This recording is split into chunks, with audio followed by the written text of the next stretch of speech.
Now I want to switch gears as we get towards the end of season 2 of the wedding plan and talk about once you have your team, what are some key things to keep in mind as a couple as you're on the road to getting to the big day. Live your life within the moment, and don't go wait until the morning. Welcome to the Wedding Plan. My name is Tyler Spire, and me and my team produce bespoke events across the globe. This podcast is where I share key advice for planning your own wedding, as well as behind-the-scenes adventures and stories from the events we produce.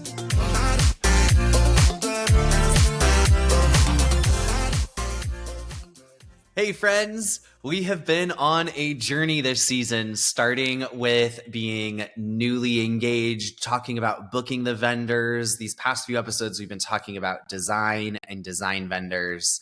And as you can see, there are a lot of moving parts in planning a wedding. I'm not going to do an episode on all the other kinds of vendors you could book, but friends, there are so many other cool options out there that I wouldn't consider part of the core vendor team per se, but there are amazing companies. You know, it starts getting more nuanced, right? There's companies that just do tents. There's companies that just do tabletop. There's companies that bring donkeys to your event that wear leather like things on their back that hold tequila shots. There's dessert trucks. There's cotton candy people. You name it, it exists. And there's so many fun, amazing, unique entertainment options you can bring in. We've had everything from dancers to contortionists to, and the list goes on and on. If you are excited about unique entertainment or something that's a little bit more outside the box, just remember when booking that vendor, work with your planner and also carefully review the contract to make sure you have everything that they need. Sometimes performers require a green room, just like a band would. Sometimes they have some rental needs. Sometimes there's an arrival time or the setup is loud. Say it's a cute cotton candy machine coming into the middle of your, dessert setup or something, but there's going to be a setup time and it's during dinner. Sometimes you need to ask the vendor to come set up early so that everything's perfect and set up when the guests arrive, and then they start serving after dinner, things like that. So you just want to kind of think through the start to finish of that vendor, from their setup to their cleanup to what they need to be successful, and just have good communication there. And that really is the planner's job. But if you're listening to this and you maybe have a day of planner, a month of planner, or are doing some of this on your own, that's what you want to be thinking about. Now I want to switch gears as we get towards the end of season 2 of the wedding plan and talk about once you have your team, what are some key things to keep in mind as a couple as you're on the road to getting to the big day. So number one, and probably the most important thing to communicate to your team of vendors, is going to be the timeline. Timelines are a valuable tool on wedding day. And if you have a wedding planner, they should be giving you really clear direction on your timeline. Our timelines are super long. They are sometimes 15, 20, 25 pages long, color-coded, have all the details. And as professionals, that's what we're producing, right? On that side, of making sure all the logistics are together. But in general, just to simplify it, if you've never made a wedding day timeline before, first of all, you can Google wedding day timeline, and there's so many resources and things that come up. But what you want to do is start with the ceremony start time. Say it's 4:00, and you want to back into it with everything you want to do leading up to the ceremony. So one question you need to ask yourselves is, do we want to do a first look? Do we want to see each other before we get married?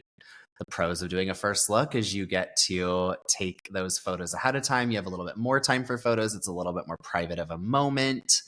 And then you also have more time after the wedding to enjoy your guests, to enjoy cocktail hour and various things.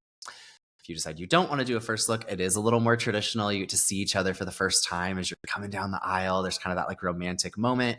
You can take your photos after. You just make sure you have a good photographer. And the con of that is you can't be at your cocktail hour. You need to be taking those photos for that time.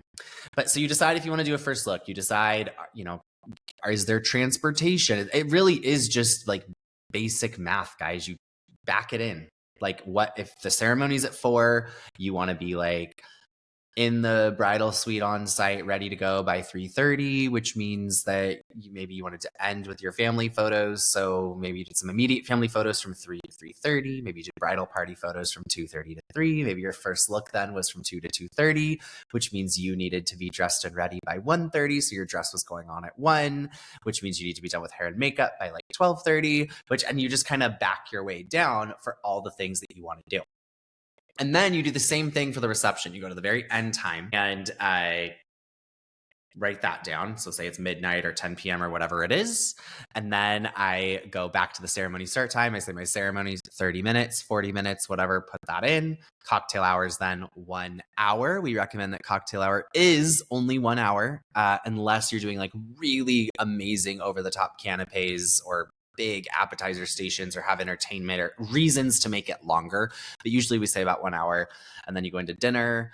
And again, work with your planner. Ask your caterer, what's the dinner service time if you're doing it on your own? Ask your photographer, how much time do you need for these things? And you just put it all together so that it's nice and organized and everyone knows where they need to be. The timeline should also have like all of the vendor contact information, like on a separate document or the last page. Like, here is the team of vendors. Here is their name, their website, the contact person, their phone number, their email, and I like to put their Instagram handle or something else just so like all the information's in one place. But it's essentially one document that puts it all together in one spot. This is going to go to all of your vendors. And again, if you have a planner, they're the one sending this, they're the one doing this. But I'm explaining this, especially if you're a couple doing some of the heavy lifting on your own. Having that timeline, having that document just keeps everything organized in one place. Number 2, in addition to the timeline, make sure you make your payments in a timely fashion. I think it's really important to remember that like your vendors, your team are all going to be working really hard to serve you.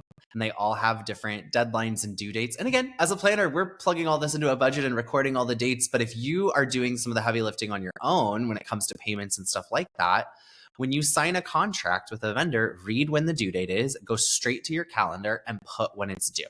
And then pay it and do it. And if you're the ones making the payments, great. If it's your parents or a family member or somebody, when you see it coming up on your calendar, make sure you get it done. If you're unsure of what the final balance is or anything, ask them. Say, hey, hey, send this over. And I think that just like being proactive with payments is really, really important.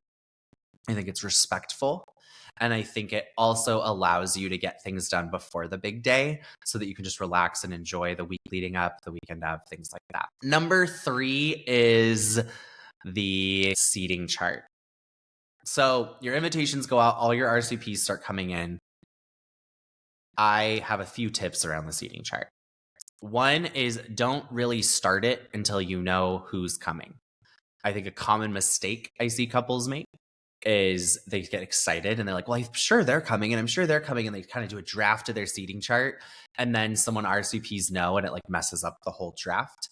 If you're really excited to get things done early, you can think about like who you want to be sitting with, whether it's like you and your wedding party, whether it's just you two by yourselves, you and your family, kind of think about what that head table or that table you're sitting at looks like. And then, like your parents' tables or like those key family members, they're coming. You could start on those, but wait on the full seating chart rendition until you have all the RSVPs. It's kind of like starting a puzzle before you have all the pieces. Like you can do it, but you're probably going to run into more headaches than not. Number 4, remember to take care of all the legalities surrounding marriage. I can't tell you how many of my couples will be like, okay, let's talk about the marriage license. They're like, oh, we totally forgot we even need to get that. And some couples, get married at City Hall ahead of time, do their own thing, and the wedding day is more of a celebration. A lot of couples, at least of ours, have done that, especially when you're like getting married abroad. It's a little more complicated to get a marriage license in a foreign country. So a lot of our US-based couples will just legally get married in the US, a little courthouse ceremony, do their thing, and then do the wedding abroad. So again, every situation is different, but you want to make sure that in your whatever state or country, wherever you were getting married, that you understand the marriage license requirements. Sometimes there's more requirements in a religious institution. So you have like the legal requirements and then the religious ones. You want to make sure you've thought about all of that and that you're ready to go there. Number 5 is Write your vows and speeches early. I can't tell you how many times I'm checking in on the couple the week before the wedding and they're like, oh, I have to write my vows still. I'm like, guys, come on. We've known we're getting married for like a long time. Let's get this done. At least, even if you're someone who like really emotionally likes to speak from the heart and you're like, I want to write these like right before, at least draft it way before. And if you're getting stuck, there are so many companies and people and resources out there. I love vows and speeches. They're fantastic. They can help coach you through like writing your vows, writing a speech. They can also help coach your officiant through writing a ceremony if that's something that needs to happen. But I think it's really important to get those done early and then make edits in the week leading up to the wedding, not be starting it the week leading up to the wedding. So if you have a good timeline, you have a good seating chart, you've been communicating with all your vendors, you've been paying them, and you've written your vows and any speeches and things you're going to do, the next big step is trust your team and get married. I think that being able to relax as much as possible leading up to the wedding is so important. It's a little harder to do if you're doing a lot more DIY, but delegate. And I tell all of my couples this: choose the day when you're done. If you're doing a lot of DIY projects, that might be right before the wedding, like a day before or 2 days before. If you have a team handling everything, make it longer than that. But like maybe 7 days before, whatever it is. And on that day at midnight, you're done.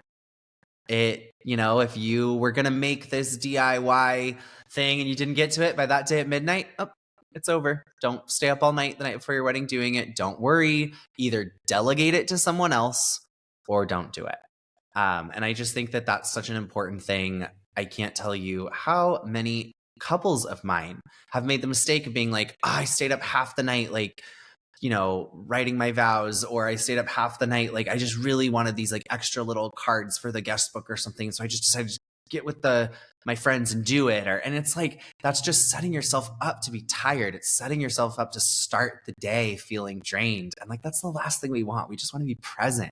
We want to enjoy. We want to, be and experience this beauty, this day that you've been creating and working to create for so long. On wedding day, it's important to drink lots of water. I like to tell all of my couples and bridal parties, an alcoholic drink on wedding day, especially for the couple, will affect you more than it would on another day, just with like the adrenaline and the excitement. So it's important. Like, it's great to sip some champagne, but have a glass of water between some glasses of champagne. Like, you want to be present. You want to have fun, but you want to remember your day and feel good and feel like your best self. So I tell all of my couples, drink lots of water. Make sure you have a protein plan on wedding day. We need to have protein at breakfast, protein at lunch, and then obviously you have your dinner that you have been curating along with the food and beverage team this whole time. But you want to make sure you have that intentionally factored into the day so that, again, you can be the best version of yourself. Finally, weddings are beautiful and life is beautiful in the imperfection. And people will often say, I just want to have the perfect day. And what's funny about that is oftentimes we think of perfect as every little thing goes perfectly to plan the way we wanted it to. And I hate to break it to you, but you bring 100 guests that are each coming with their own unique stories together. You bring together like 10 to 15 different vendors that each have their own unique lives and stories. And then you factor in like the things we truly can't control, like weather and just like traffic that day. And there's so many things outside of our control. And this is why it's so important to just have a good, solid team, because a good team knows how to adapt. And for a couple getting married, it's so important to just choose to have the best day ever. There's a traffic jam, there's an accident on the freeway, and your shuttles are delayed 15 minutes. Choose to have the best day ever. It's a little cloudy and you wanted a perfectly sunny day. Choose the best day ever. You can make the choice to have an amazing, amazing day. And it's kind of like a cool reflection, right? Just on marriage, right? Marriage itself. I've been married for years now. And, some of my most favorite memories are the things that I never planned or thought would happen. They just happened. And my favorite memories of like with Tay are just like being able to laugh through some of those hard times, or being able to like, we went on this one family vacation to Hawaii and it just like poured the whole time we were there. We spent so much time on that trip just like watching movies in the room, because like that's with the kids. And it was like, well, it was like really sweet time though. It's like, I loved it. We were all cozy and snuggled. And is it what I pictured when we bought that trip? No, not at all. But like we could have chosen to make it a terrible experience, or just make the best of it and get popcorn and make it a big cozy family time. So same with a wedding day. If you have the right professional team all taking care of you, they're going to know how to adapt, know how to make things happen. But things do happen, and we don't want to let the things we can't control completely derail the day. Well, friends, here at Tyler Spire Events, we are gearing up for our busiest time of the year. We're in the full throttles of wedding season. We are planning Engage Santa Barbara in December. And so this is the final episode of the Wedding Plan Season 2. And over the next few months, we're going to be putting 100% of our time into serving our clients, to planning Engage, to getting ready for our next wedding season. And so stay tuned for details on Season 3. And for now, thank you so much for following along. If you have any questions about wedding planning, send them to me on any of our social media channels. You can try to do quick TikTok or video or anything about them to answer those. We'll be doing some more short form content over the next several months. And until Season 3, thank you so much for being here. And cheers, guys. Live your life within the moment. And don't go wait until the morning. You never know when it is over. All that I know is we'll get older. So let us dance this night away.